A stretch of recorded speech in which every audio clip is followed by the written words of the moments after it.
Hey everybody, JV here. Tonight's Beyond Reality Radio Classic episode is a discussion with Todd Standing, a Bigfoot researcher and investigator. His work is a bit controversial. We like the discussion because it probes a lot of great ideas. We'll let you be the judge. I did want to mention also that I'll be back live tomorrow night, right here on Beyond Reality. Thanks for being patient during my vacation. Look forward to seeing you all very, very soon. The night may be long and the dark may be deep, but the answers are there to be found.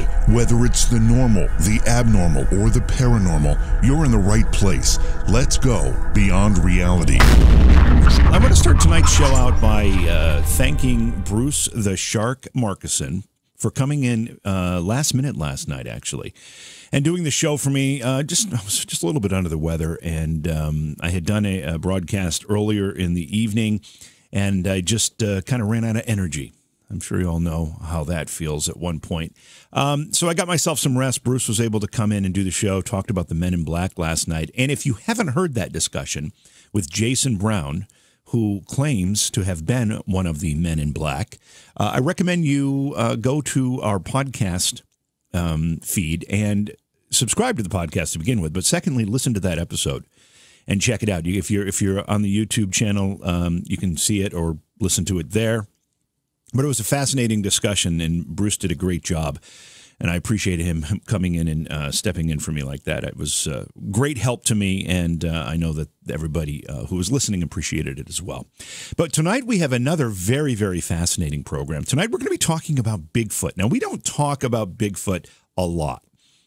There are a lot of people that go out and look for Bigfoot. Some call that Bigfoot hunting. I don't. I'd rather say searching. And a lot of people report having experiences and having evidence of the existence of Bigfoot. But somebody stands kind of head and shoulders above the crowd when it comes to that evidence. And I'm talking about Todd Standing, who will be our guest tonight. He's a Sasquatch researcher. And we're going to be talking about his documentary called Discovering Bigfoot. But more specifically, all the things that he's done to collect the evidence that he has, things that he included in the documentary, including the footage that is considered to be, depending on which camp you're in, the best footage ever caught of a living, or even for that matter, a non-living Bigfoot creature. And there's some controversy with it, too. Some other people say it can't be real, it's too good. But we'll get it right from the person who filmed it, and we'll find out exactly how all that happened with Todd Standing, our guest tonight. We'll bring him in just a few minutes, and we'll also take your calls for Todd later in the program as well. You want to write down the phone number. It's 844-687-7669. Of course, every Friday night is a best-of program on Beyond Reality Radio, and then Monday we'll be back with Lee Austin. He is a writer. He's got a book out called Morningstar's Tale, and we're going to talk about how that book was written. But it's a book that looks at Luciferian occultism and also flat Earth and how the two go together.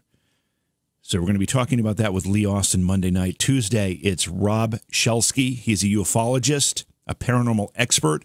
We'll be discussing his latest book called Shattered Reality, The Mandela Effect. We've talked about the Mandela Effect on the program a few times. It's a fascinating topic and one that still has me scratching my head. So I'm looking forward to that. He's also working on a book that is addressing the life after death question, consciousness, quantum immortality, and so much more. That is Tuesday night's program right here on Beyond Reality Radio.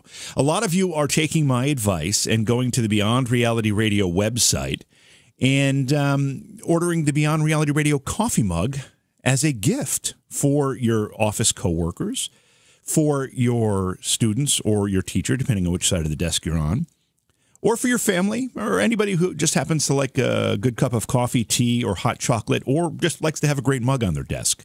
The Beyond Reality Radio coffee mug is right on the website. Just go to beyondrealityradio.com, click on the picture of the mug, and the ordering process is very, very simple. And the U.S. Postal Service will bring it right to your door. A government agent, an employee of the federal government, will deliver the mug right to your door. How's that for you? All right, so we've got a lot to talk about tonight, and we're going to get right to it. We're going to take a break right now, and when we come back, we will start the conversation with Todd Standing. It's all about Bigfoot tonight on Beyond Reality Radio. Did you know that online retailers like Amazon have constant deals that can save you money on the things you buy every day? It's no joke. Save 40%, 50%, even 80% on great products, and all you have to do is know about them. Noodle Shark is the way to be alerted when something good is coming your way. Noodle Shark is the social media page that lists great deals that not only save you money, but give you the deals before anyone else has them. All you have to do is find Noodle Shark on Facebook. Search it as The Noodle Shark. That's The Noodle Shark, because you deserve to save too. Become a shark and save. We're going to have a great conversation tonight. Our guest, Todd Standing, will be in, and we'll be talking about his efforts to document, save, protect, and show evidence of something we've talked about on this program quite a bit. Bigfoot, Sasquatch. You're going to want to visit his website. It's Sylvic, SYLVIC.com. You'll also want to check out his film. It's a documentary called Discovering Bigfoot. And let's welcome Todd to the program. Todd, it's great to have you on. Yeah, thanks for having me. So how long have you been interested in this topic? What got you started? I was studying biology at the University of Alberta, and I wanted to prove that there was no space, no ecological niche for a primate species to survive within North America. So by using science, prove that this couldn't exist and this couldn't be happening. Plus the fact that I had a significant amount of backcountry wilderness experience, and I considered myself extremely knowledgeable and well-versed in the wilderness, and I was certain the species couldn't exist. So I was going to prove they couldn't exist in the beginning. So you started out in an effort to prove that Bigfoot or any large primate could not exist in the wilderness in North America. Correct. That was my initial. That's what got me involved in this whole situation in the first place. Especially, I guess the most perplexing thing to me was the natives were clearly, by far, the most superior trackers. And when it comes to like boots on the ground, real wilderness knowledge, they're just infinitely superior to anything white people have ever done on this continent. I mean, no disrespect, but they couldn't. The best white trackers in North America couldn't find Geronimo. They sent a native to go find Geronimo, and one day later he came back and said, "Yeah, I know where Geronimo is. You've been looking for him for 12 years, and in one day I know where he is, and I just talked to him." So it's and I've seen their abilities. It's very, very impressive, and they all knew the species existed. So that was again perplexing to me, but obviously in the end they're completely right. The species does exist, and that's just so mind-blowing to me. I've unfortunately been extremely passionate about this discovery to the point where it's damaged my life, and I've just put this ahead of everything in the past, and you just get so obsessed. And from my perspective, I always feel like the discovery is here. It's right now. Like we're on the cusp of just finishing it off, and I feel like it's so close. And it just blows my mind how society and science can continue to deny it, in spite of just overwhelming evidence that's which brought me to my court case. DNA and PhDs and eyewitness accountings, and the fact that I can take Fish and Wildlife out and show them a Sasquatch, and they refuse to. They refuse to do it. They want nothing to do with it, and that really upsets me because that's their job. It's Fish and Wildlife. They're stewards of wildlife in every province and every state in Canada and the United States where this species survives, and they won't do their bloody job. I could take them out and show them a Sasquatch, and they refuse to do that. And in my opinion, according to what their job is, they're derelict in their duty, and that's why I'm suing them, and I will continue to do so because they have to do their job. The species exists, and I can show them. It's about bloody time that we got this discovery moving forward and brought it into the light and the truth, because they exist. There's absolutely no doubt about it. We're kind of getting ahead of ourselves here, but I don't want to let this go yet, because I'm curious, in your work, have you studied, and can you outline for me the way science would, under a normal due course, recognize and verify the existence of a new species of any kind, whether it's an insect, whether it's a fish, doesn't matter what it is. Sure. What is the process for that? Sure. Well, historically, I mean, it started with a body. But, things are continuously evolving and changing, and science is moving along with that. 3 years ago, what really just blew my mind and what changed everything was there's a gibbon called the Skywalker Gibbon that was discovered and identified as an indigenous separate species just based on its DNA. There is no Gibbon Skywalker body anywhere in existence because there's too few of them. The science team felt that it would be unethical to shoot one and bring a body in when there's such a low number of them in the first place. So they set an enormous precedence. We're talking about this is a form of a monkey. Right, a gibbon specifically. Right, okay. And they are fully recognized and acknowledged as a species based on even the DNA they've gathered from their scat. We can do the same thing. No problem. I need the scientific community to take this seriously, though that exact same study can be done. In fact, I'm privately paying for it, and my supporters are privately paying for it because the government won't do it, scientists won't do it, primatologists won't do it, and so we're doing it. My people, and not even just me. There's hundreds of other researchers out there that are doing it because science won't take it seriously. But the bottom line is the precedent's been set. The DNA, even there are researchers that have had DNA recognized and put into zoo bank, for God's sake. And, Jeff Meldrum, my colleague and one of my heroes, I love the man to death, had the feet are accepted as from a living indigenous North American primate species. The feet are accepted. Oh, so the feet are real, but just don't worry about the rest of the body? That's the state that we're in right now of ignorance. This is apathy. I'm disgusted that I'm sitting here even having this conversation. It's a paranormal topic when science and PhDs have accepted the feet. That's how far Jeff Meldrum has taken this. The feet are obviously from a living indigenous species in North America. A bipedal primate exists because the feet are accepted and acknowledged by scientists. The paper was acknowledged and accepted, and you expect, okay, here we go, now it's here? No. The feet are accepted, but the rest of the body can't possibly exist. So I'm blown away by that. Yeah. Blown away. Yeah. So again, we're kind of getting ahead of ourselves, but I have to ask, why this species? Why are they so reluctant to accept the evidence that has been presented for this particular species? Yeah. Well, that's the why isn't really my business. I mean, you get into conspiracies.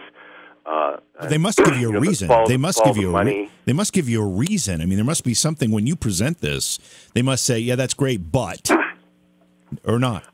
Oh, actually, you're going to love this. I learned this this is the one thing that really punched me in the face with the courts. Is when I go to Montana, Oregon, Alberta, British Columbia. These are those states and provinces where I know Sasquatch exists. I've seen them, and I can show Fish and Wildlife that the species exists there. When I walk into Fish and Wildlife, and I say, hey, here's a video, here's a photograph of a Sasquatch in your jurisdiction, come with me and I'll show him, they say no comment. I've been wondering, what the hell? They all say no comment. Wow. The reason they say no comment is the day they even say Sasquatch doesn't exist, now I can sue them. Now they've officially taken a perspective. The moment anyone from Fish and Wildlife in North America says Sasquatch do not exist, or the moment they have an opinion on Sasquatch, now I can sue them. But since they're saying no comment, and you realize how deep this goes, these people are trained.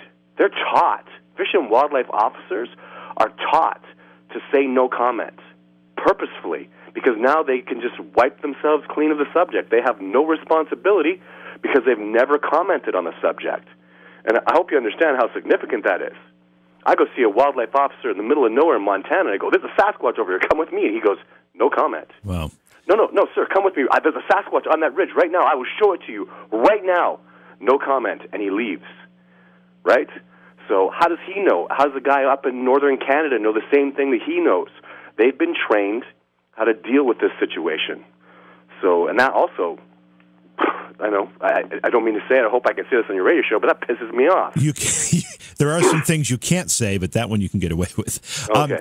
We've got just a couple minutes here in this particular segment, and we're going to get into the details of the lawsuit and all of the work that you've done. But I want to go back to your story here. You started out to prove that this couldn't exist, that there couldn't be an undiscovered primate creature running around the wilderness of North America. It was not possible. Right. What happened, and at what point during that exercise did you change your mind?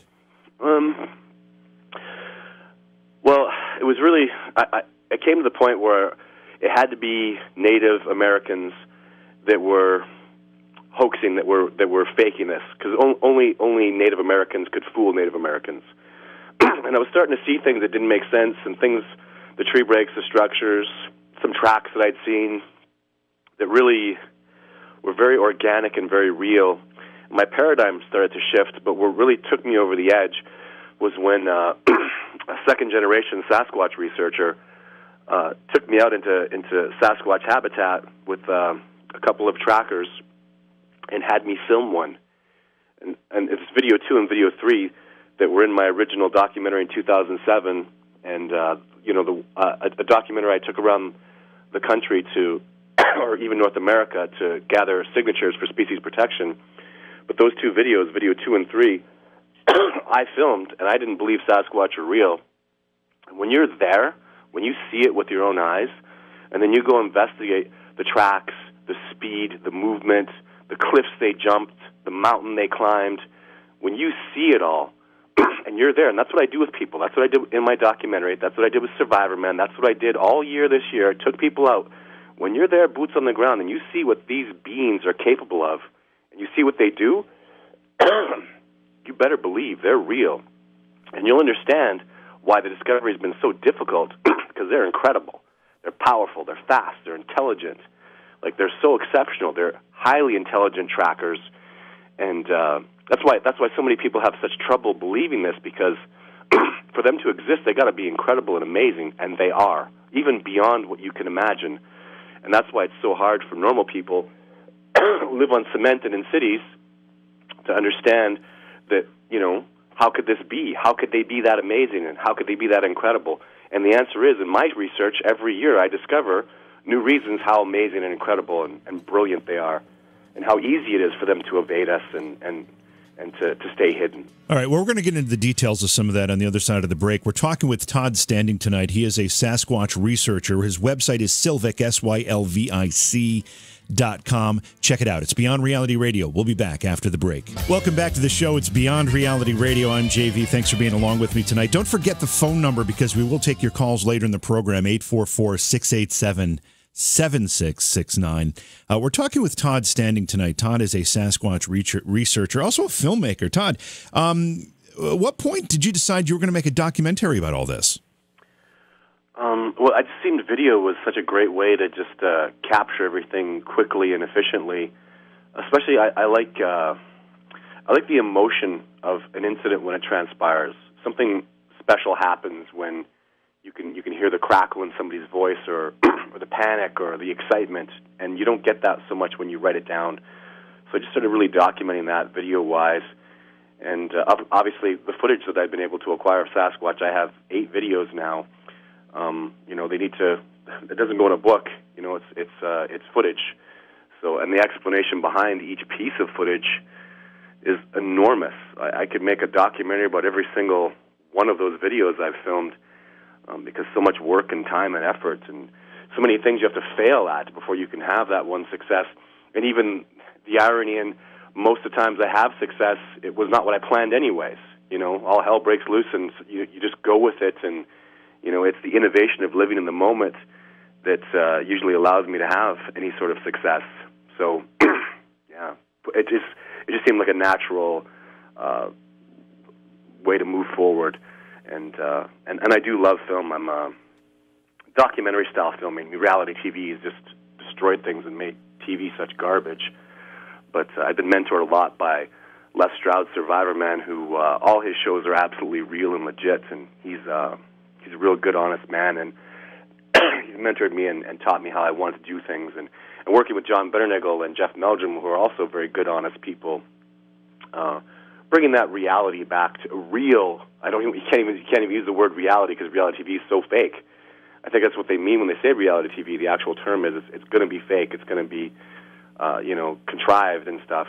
It's documentary style TV and a documentary film that I did because everything that happens in the Survivormans and in my documentary is absolutely real and legitimate, precisely as it happened. And so, yeah, that's what I do. Let's take this a couple steps backward. And there are a lot of people who have presented alternative theories as to what Bigfoot is. Some have said an interdimensional creature. That's why we can't, it's so elusive. Some have said there's an alien connection. I mean, there's been a whole bunch of things being thrown out, particularly recently. And I'm pretty confident I know where you stand on all this. But, just for the sake of the academics of it, what do you think Bigfoot is? They're just they're a hominid. They're a bipedal giant hominid that's evolved in nature entirely. Like, they haven't touched technology. Because we've become masters of technology, and the dominant primate on the planet, especially technologically based anyways, I would argue, they've become the dominant apex primate in the wilderness. They can track. They live in perfect equilibrium. They can survive. They can hunt elk. They can fight off bears. I mean, they're literally the apex species in their environment. And, very, very, very dominant, high-level species that's even they are evolving. Even they are becoming more adept at surviving within the wilderness. But obviously the problem is that we're consuming all the wildernesses, and they live within those wildernesses. So, eventually there has to come to a head. And the irony, most people say, well, obviously we're the dominant intelligent species, and I would argue, if you watch my documentary, they know about us. They're trying to communicate with us, and believe me, they are trying to communicate with us, and we, the intelligent ones, aren't getting it. So who's the smart one in the end? Who's really the intelligent one? Are they trying to communicate us when we encroach upon them, or are they? I think that's probably taken for granted or given. But are you saying that above and beyond that, they are trying to communicate with us, or is it just? Absolutely. They make tree breaks that I did in Survivorman and in my documentary. They break trees to tell us, hey, you can go over there. Stop coming over here. They take a log and jam it upside down in the ground, and people come along and go, gee, that's odd. Odd? It's a tree jammed upside down 5 feet into the ground in the middle of nowhere. That can't happen naturally. And most fish and wildlife officers, they'll go along, they'll go, a construction company went and drove a bulldozer up there and jammed that in. I go, why the hell would they do that, and how? And where are the bulldozer tracks? Like, a bulldozer doesn't drive up the hill and leave no tracks. You need a bloody D9 to do that. Well, the tracks just... Give me a break. Something's happening up here. Something's going on.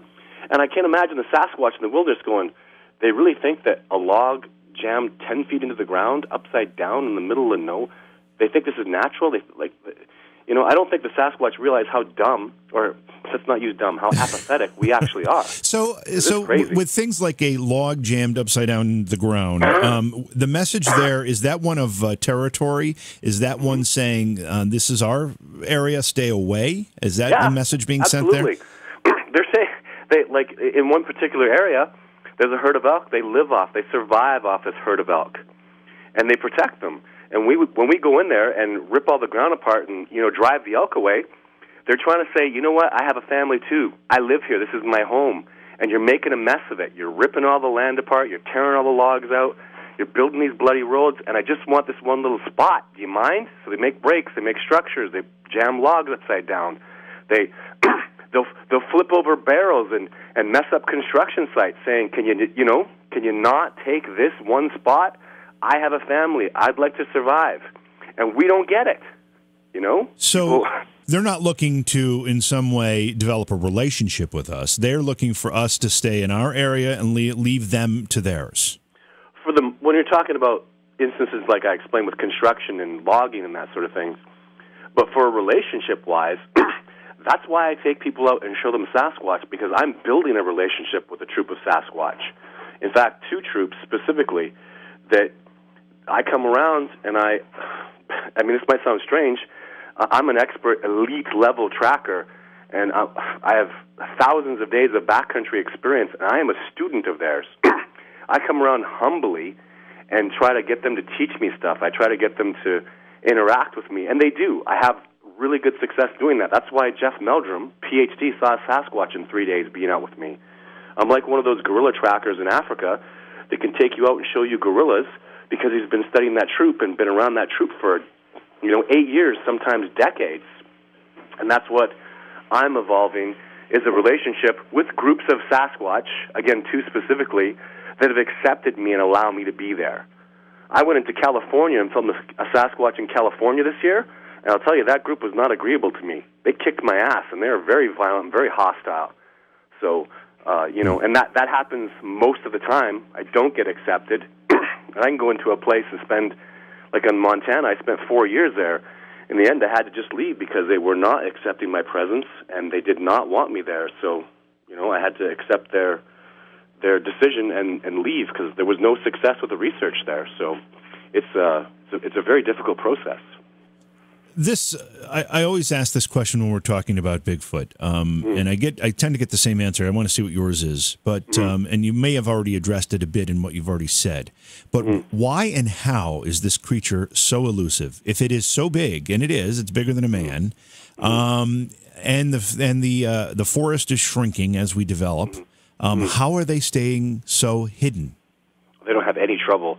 First of all, they're rare, but primarily to sneak up on a Sasquatch, when you live in the wilderness at your home, you're born and raised there, you live and die there.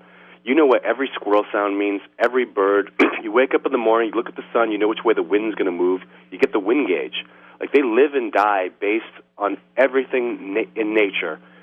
To sneak up on me, and I'm no anywhere near the level of a Sasquatch.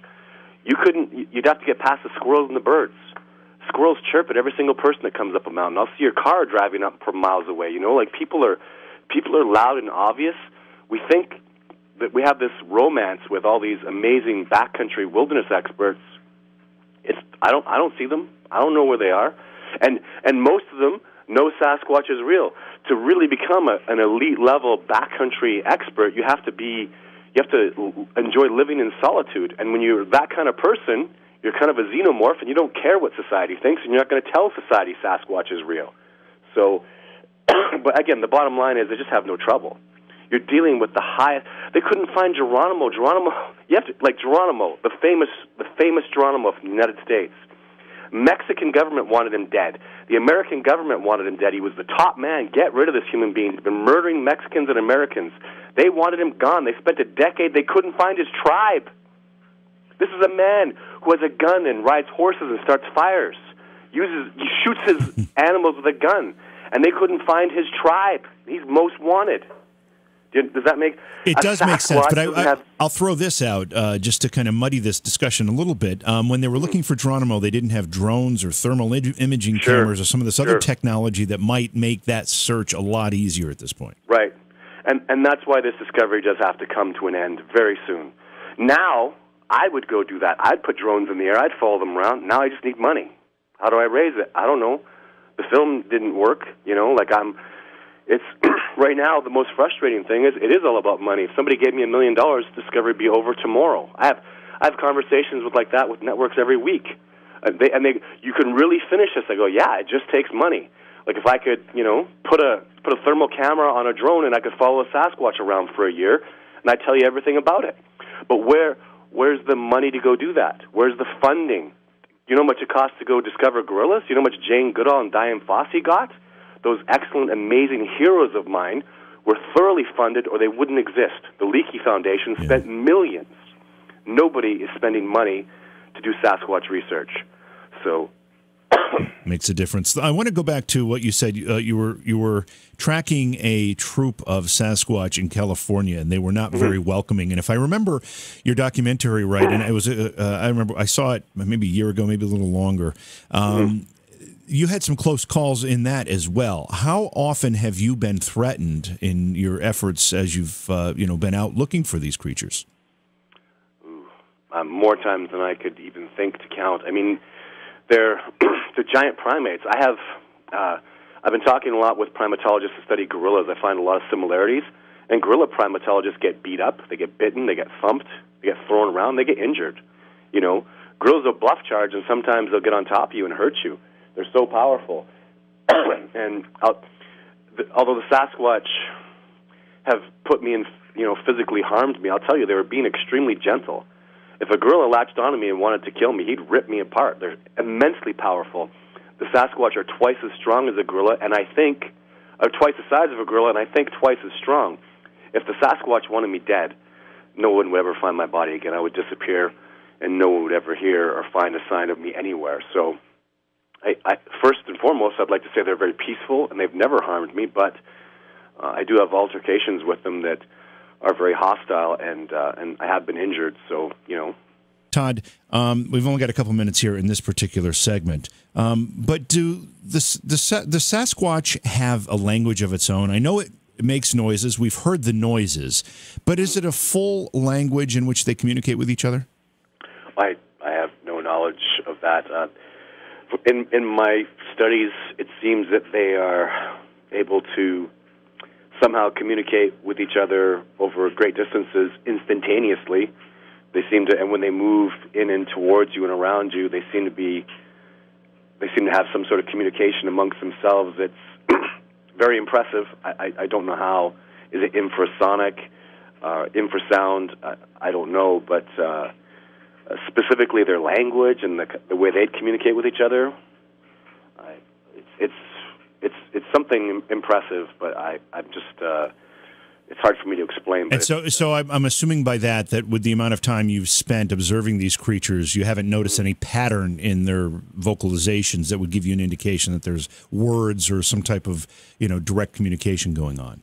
No, nothing like that at all. They even when they're trying to communicate things to me, they seem to have a great deal of difficulty trying to get things through to me, which makes our interactions frustrating because I want to learn, and you know, they won't talk to me, and it would be so nice if they could just tell me things, but that never seems to transpire. I've heard rumors that they can understand Old Cree. I had a native who I really trusted and admired his perspectives and opinions tell me that one day he could translate for me. That never came to pass, but even hearing that threat that they could understand Old Cree was very interesting to me, but it never precipitated. And again, in your observations, I mean, you've seen and experienced the fact that when they get angry or they get territorial, they make a lot of noise, whether it's vocalizations or just with, you know, using sticks or banging against tree trunks or whatever it happens to be. Do you find that occurs a lot? Is that the way they try to get their point across? Yeah, well, I mean, it must be frustrating because I don't know how to say this. It's just when you're not able to communicate like that, it's frustrating. They're making tree breaks, and I don't really know what they mean. And when I go beyond them, and perhaps that's, you know, the only way I can know what the tree breaks mean is by going past them and going, okay, now they're upset with me. You know, they didn't want me to go past that. Now they get, you know, hostile. I wouldn't say violent, but they show hostilities. But what I ultimately have to say is very clear to me is when they do make tree breaks, for example, and I believe I'm not supposed to go past them, and I do go past them, they don't attack me. They don't get violent. They show, you know, hostility by crashing around and making sounds and sounding angry, but actual hands-on violence or even having, you know, you go into somebody's property as a human being and it says, you know, no trespassing, so you could get shot at, especially some states in the United States, they'll kill you, right? And obviously they're not doing anything like that, to my knowledge anyway, so. When we come back from this top of the hour break, we're going to open up our phone lines. We're also going to start talking about the lawsuit that Todd has filed, I guess. I'm not sure what the proper process is to get a government of a nation, in this case Canada, to recognize a species. But he'll walk us through that, tell us what happened, where in progress that is, if there's any hope of that happening. That's all coming up. But again, the phone number is 844-687-7669. Don't forget to stop by Facebook, say hello to me, and give my Facebook page a like. It's JV Johnson, or you can find it at JVJ Paranormal. Thanks for joining me. We've got a great conversation coming up with Todd Standing. We're going to be talking about his work searching for Sasquatch. He's a Sasquatch researcher. He's got a documentary called Discovering Bigfoot.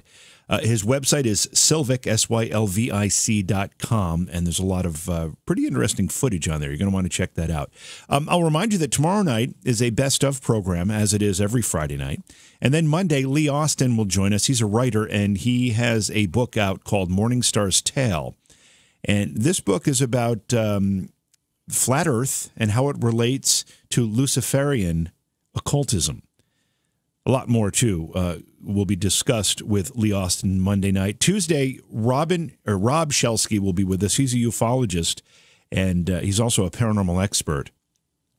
We'll be talking about his latest book called Shattered Reality, The Mandela Effect, and also what he's currently working on, which is a book concerning life after death, consciousness, quantum immortality, and so much more. That is Tuesday night's program of next week. Don't forget that as we peak later in the week, Thursday night of next week is our first Thursday of the month, and you know what that means. Rebecca Foster will be on the program, and we will have readings with Rebecca. It'll be 2 hours of psychic readings for you, listeners. All you have to do is call into the program, and you can get a psychic reading from Rebecca. And Bruce, the Shark Markison, will be here to man the show on Thursday night, since I will be headed to vacation for about a week. So it'll be a great show with Rebecca and the Shark, Bruce Markison, on Thursday night.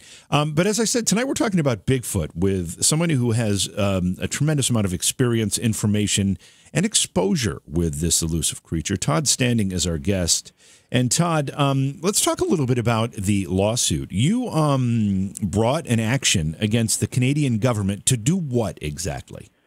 Well, I accuse Fish and Wildlife of being derelict in their duty for not recognizing the species, because it's their job. They're fish and wildlife. This is a wildlife species, and people see it, they report it, and they do nothing. They don't investigate. They're not looking at the evidence, and I can take them out and show them a Sasquatch. And this is not just in Canada. This is all through the United States.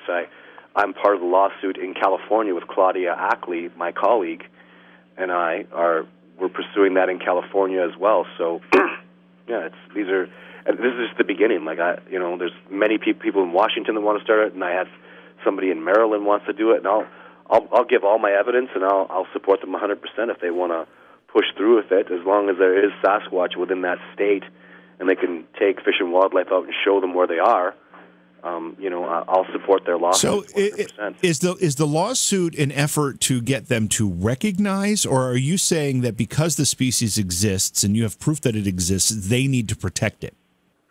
Both. Once you recognize it, you have to acknowledge it and make a decision what to do thereafter, right? Whether obviously every species has a certain level of protection. There's even deer, you can only hunt them a certain time of the year, and they're very specific about what you can hunt and what you can't. So not to say that this will be ever a hunted species, not by any stretch of the imagination, but we have to start somewhere. I want a starting point. Like, we haven't even. This should not be on any paranormal show. This species exists. It's a fact. It should be on National Geographic with the lions and the elephants and yeah. That's where I want to read the book that primatologists precipitate based on their new studies and all the incredible things that are going to be learned. That's what I want to be a fan of. Why are primatologists going all the way to bloody Africa? They don't need to. They study primatology here in North America, and they can study these primates. That's the problem with Fish and Wildlife. You know how many primatologists work for Fish and Wildlife? None. There are allegedly no primates, and there are. And tens of thousands of people have seen these giant primates, and nobody's listening to them, and hundreds of thousands more are convinced that they exist, at least, if not millions. And yet, Fish and Wildlife can sit there and do nothing. Police officers have seen Sasquatch, and Fish and Wildlife aren't showing up. There's DNA I've accumulated. Why nobody cares? It's just DNA. You can't be faking that stuff. When you look at my footage, this is what I say. Listen to me very clearly. Don't take my word for it. Come out with me, and I will show you a Sasquatch. That's what I've been doing with the best in the world. I took out Survivor Man because he's the best. He's the best filmmaker and wilderness expert I could find. Took the man out in 4 episodes. 4 episodes, he live interacted with the Sasquatch, and the last one he filmed the top of the head of a Sasquatch. No big deal. And This is just on 3-day expeditions, for God's sake. most deer hunters or elk experts can't get you a deer or an elk in that short a time. And, this is the most elusive primate on the planet, and I'm having this kind of immense success. And I'm not being taken seriously, so... Or at least, I just wanted to accept it. Many people are taking me seriously. I'm cooperating with the biggest top names in the world. Anybody who'll contact me and wants to do something with this, like, I have a list of PhDs that'll blow your mind. They were all going to testify in my court case.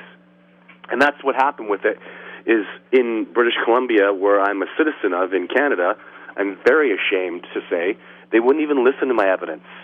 They wanted some kind of bogus precedent that had to prove somehow that there's a precedent that was set before to show that this should be in court.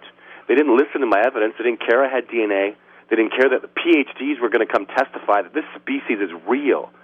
Doctors, working wildlife officers were going to come and testify that this species exists and they've seen it, and Fish and Wildlife are not doing their job.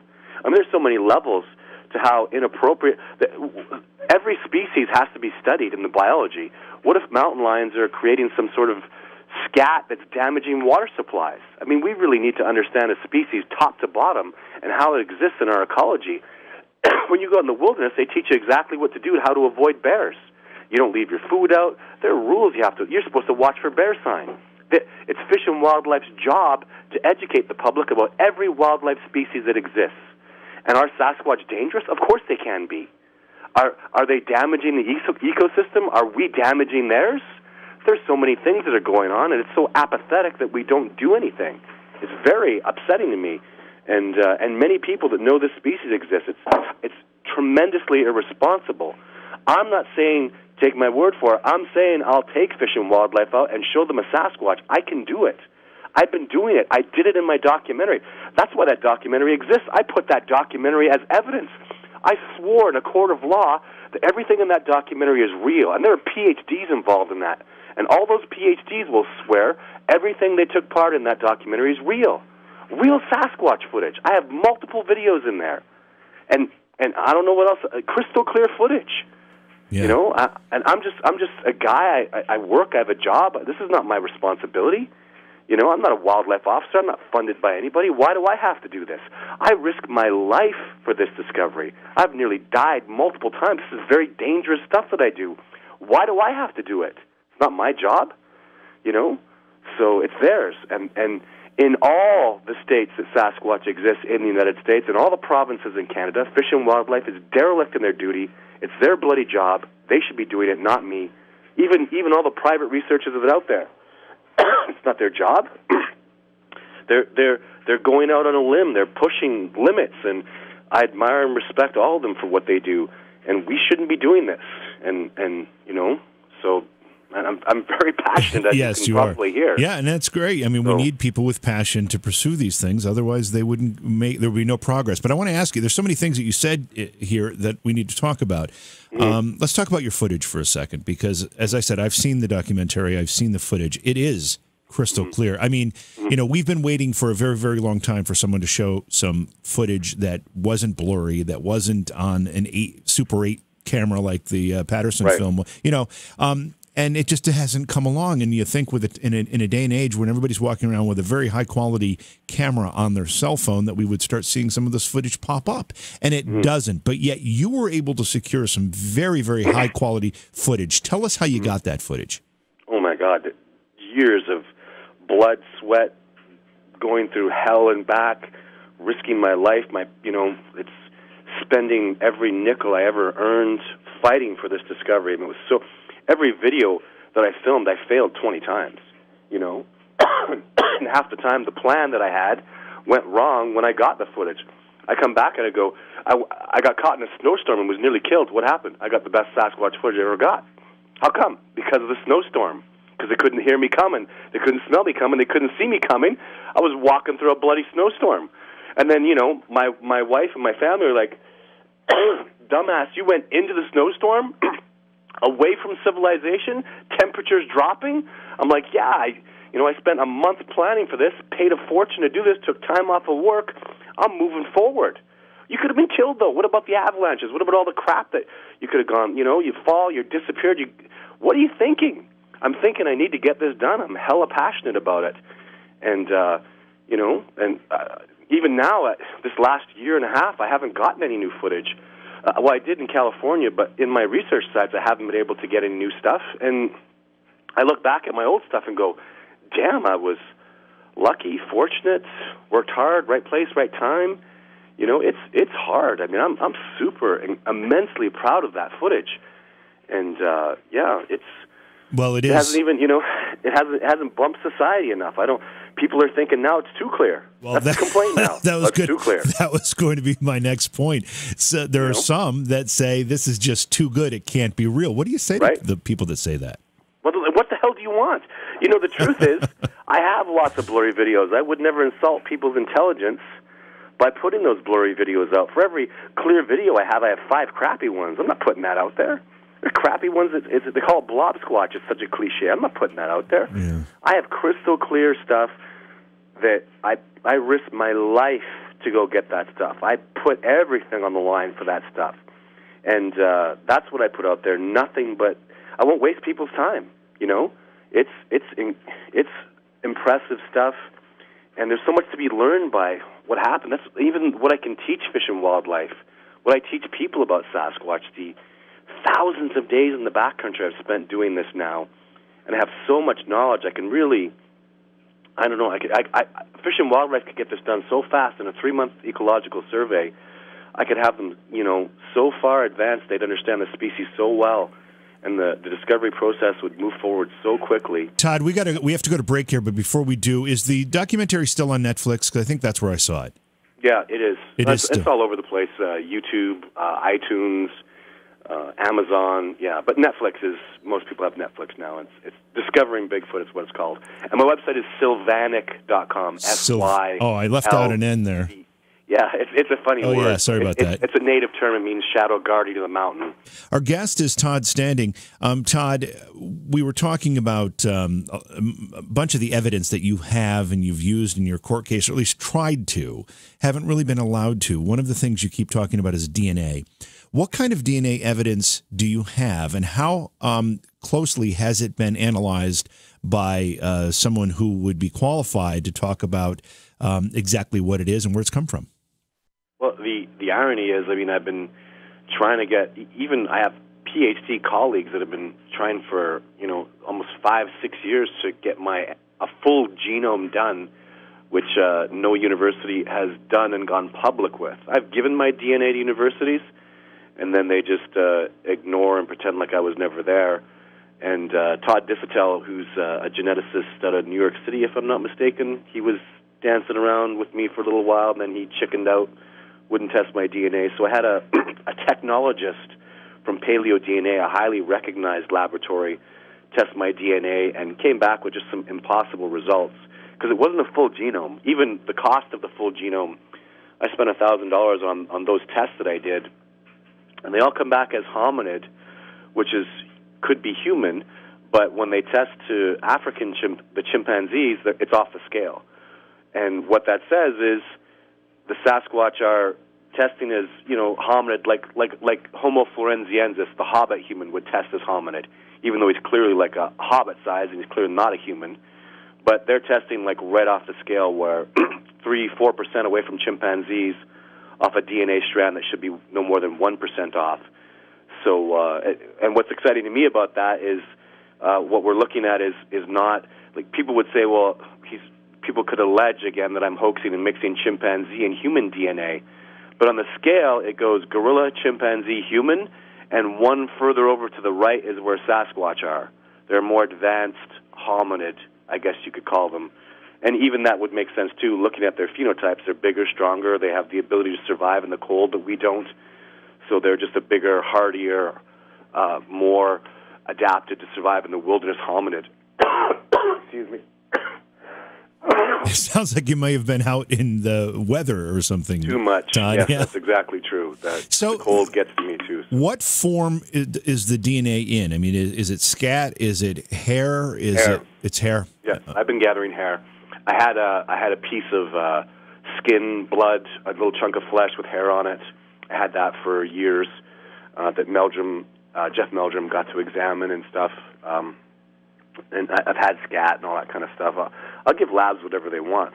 Like, just the geneticists, like, even after I had that, it was in the news when my DNA came out. So I was trying to talk to geneticists, and they just basically hang up on me. Can you just can you send it to 23andMe or one of those services? That's probably not the same thing, is it? No. I want a full genome. Like the one that I had tested, it was 6 genomes, and the full genome was like, I don't know, I'm not a geneticist, but thousands of strands millions are tested, and that's a full genome, and that'll.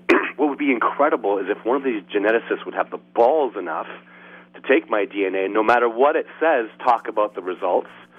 Because if it comes back as an unknown primate species, they just don't say anything. I've had many universities. The university I went to. And Todd, what's next in the process here? I mean, you've got the evidence, you've got spectacular footage, and you just keep banging your head against the wall with any kind of official recognition as to what you're doing. Is there another avenue for you to pursue this? Well, there's lots of people. Like, my cooperation is growing. I have lots of people, supporting me with monthly donations, and I have lots of TV shows and networks that are chasing me. The problem with the big deals, with the big networks and the big movie companies is I won't lie, and I won't fake anything, and they have a problem with that. And I even reserve, like, if I'm going to get PhDs in my cooperation involved, I reserve the right to, look at the editing process, and they refuse that, and I can't be a part of that. You can't. In the editing process, you can turn somebody's whole perspective around. You could make their words sound like they're saying the opposite of what they're trying to say, and I can't allow that to transpire. So the fact that I insist on being honest and I insist on keeping that creative control makes it very difficult for me. If I was just going to say, whatever, do whatever you want, I don't give a crap, just give me some money, I could move forward like hella fast. I'd have a television show tomorrow. I've been working with networks for over a decade now. They've been dancing around with me. The only people that had the balls to come out and do stuff with me was Survivor Man.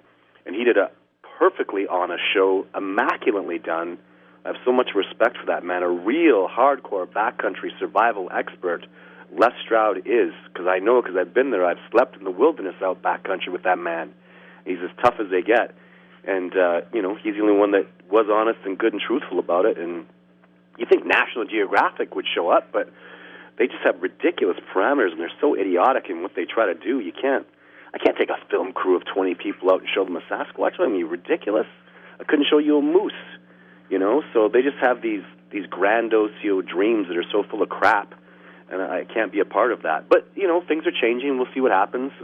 They're starting to come around, and eventually we'll break the paradigm, and and maybe something can happen next week. Some person can go film and get incredible footage of a Sasquatch and get some incredible tracks and DNA and turn this around. Like, look what the Patterson footage did, which is real, by the way.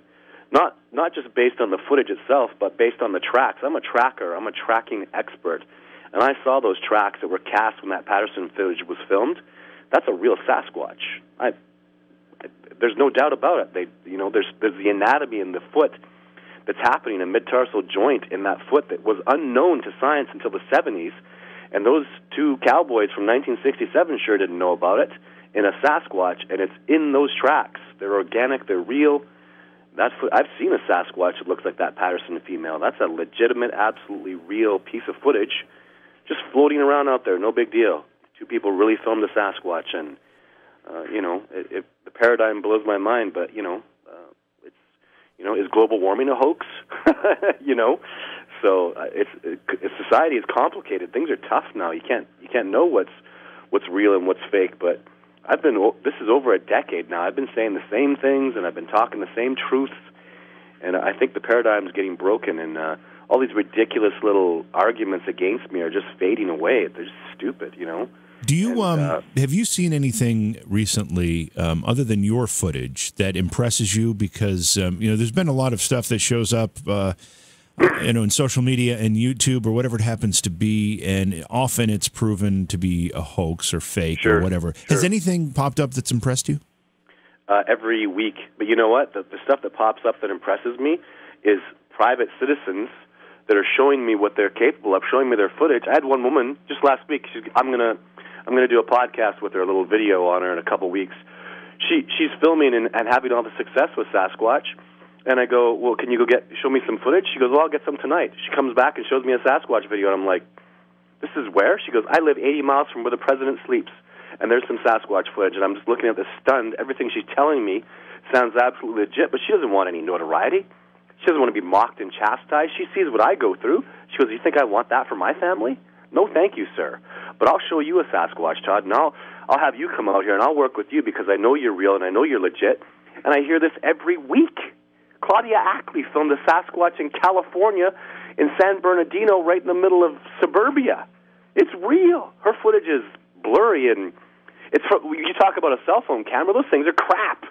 Her Sasquatch was 40 yards away from her, just in a shadow, and the footage is horrible. Cell phone cameras are garbage. They don't have any zoom. You got to have a zoom on them, you know. And she filmed it's just every week. It's something new. And you know, the stuff you hear about are usually big time hoaxers that create this, you know, this whole saga and try to make some money or become, I don't know what the hell they're trying to do. But it's the small time people that impress me, that they don't care about money. They don't care about they don't want to get known. They just want to help this research move forward. And being on Facebook and actually answering I've tens of thousands of emails over the years. It's impossible for me to go through them all, but I'm doing the best I can right now. And you can email me on Facebook now. You can send me a message on Facebook, and I'm doing the best I can to answer all those, because what I'm learning is, can you believe that? A woman's, I'll get some footage for you and I'll show you tomorrow. And the next day, there's a Sasquatch, 80 yards away in a cell phone camera, but it's moving like a Sasquatch. Everything she's telling me is absolutely behaviors I look for, and it's so authentic, and she doesn't want to show anybody. I'll just show you. Even her husband, he knows they're there. He's scared of them. You know, so this incredible woman's having all this success, and 80 miles from, where the president sleeps, and I'm just going, and I tell my colleagues, I go, I just met a woman who blew my mind. And it's like that every week. Another guy on Vancouver Island showing me stuff, and I'm looking at this footage going, why don't you release that? He goes, I don't want to release that.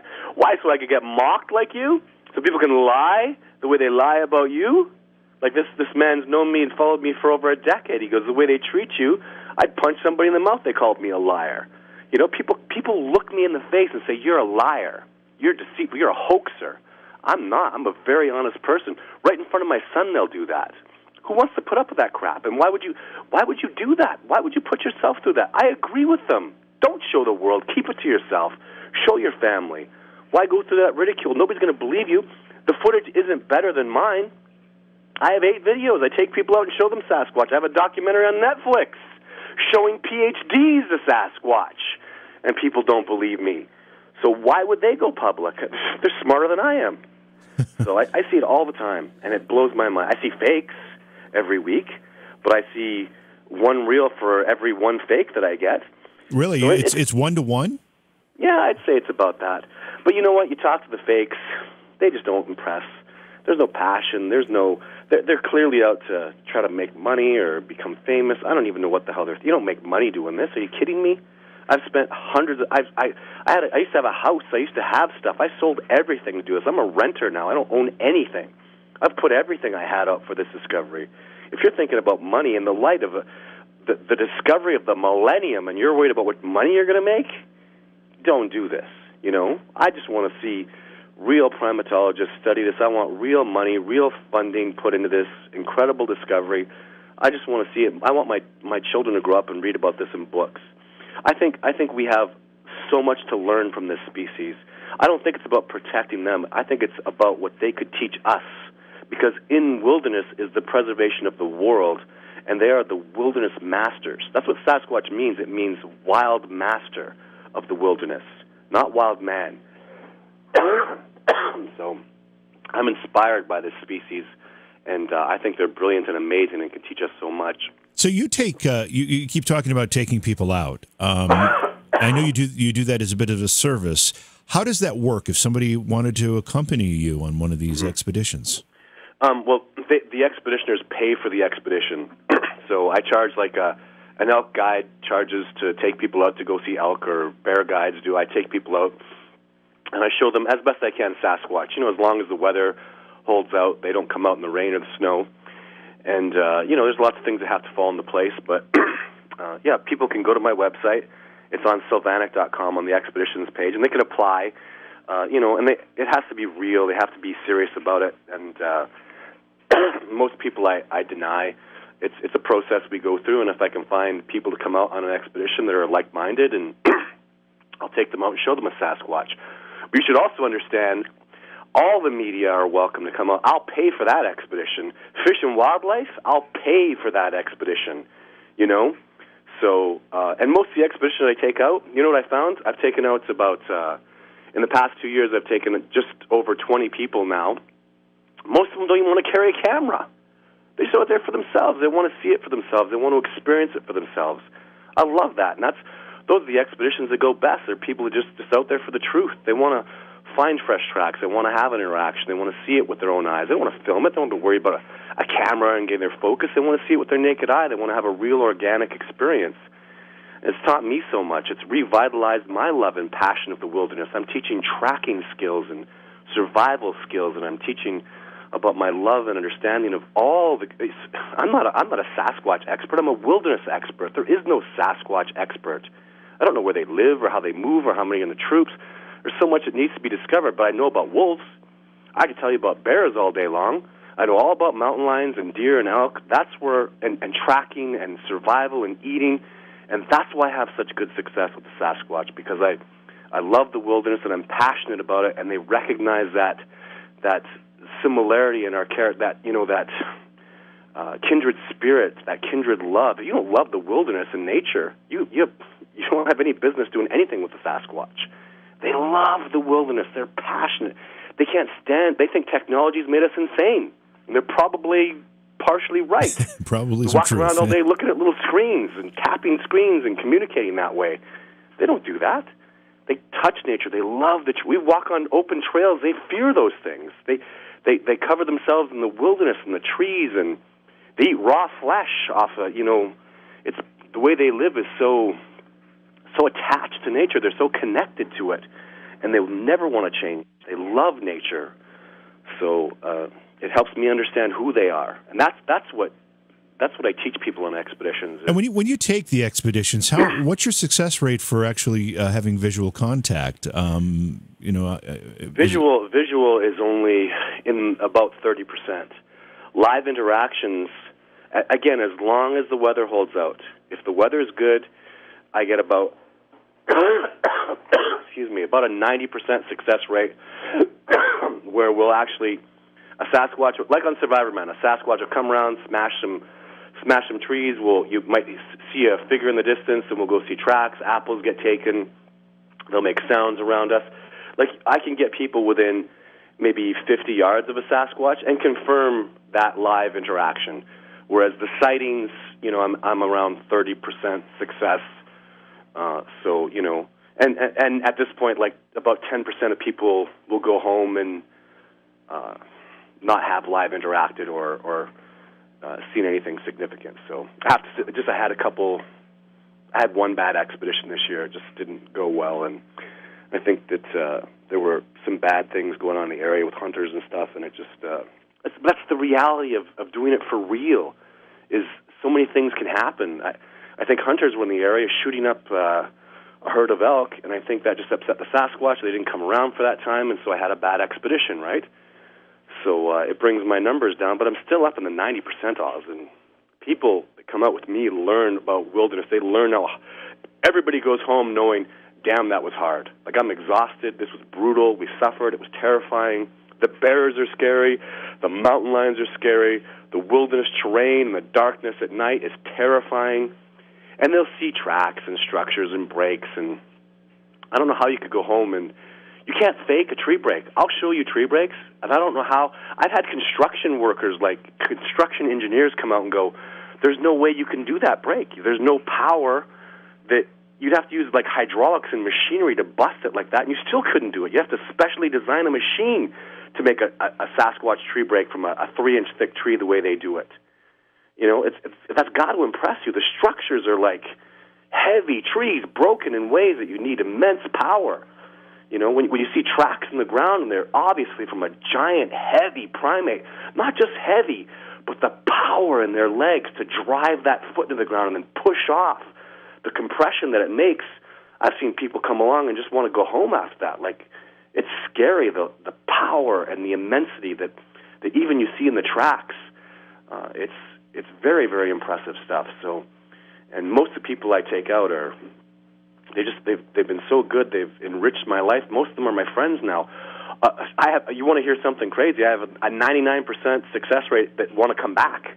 Everybody's coming back. Yeah. Like, you know, there's one person that's not coming back of the 20-some people I've taken out. You know, so that says a lot. Even people that went out on a crappy expedition where it snowed and rained, we didn't see anything, they're coming back. They're going to my Vancouver Island expeditions. They learn so much about mountain lions and snow and deer and just energy. There's so much going on out there that even science, that's why science has trouble with it, because there's a spirituality, there's a psychology to this that's, you can't do it without those things.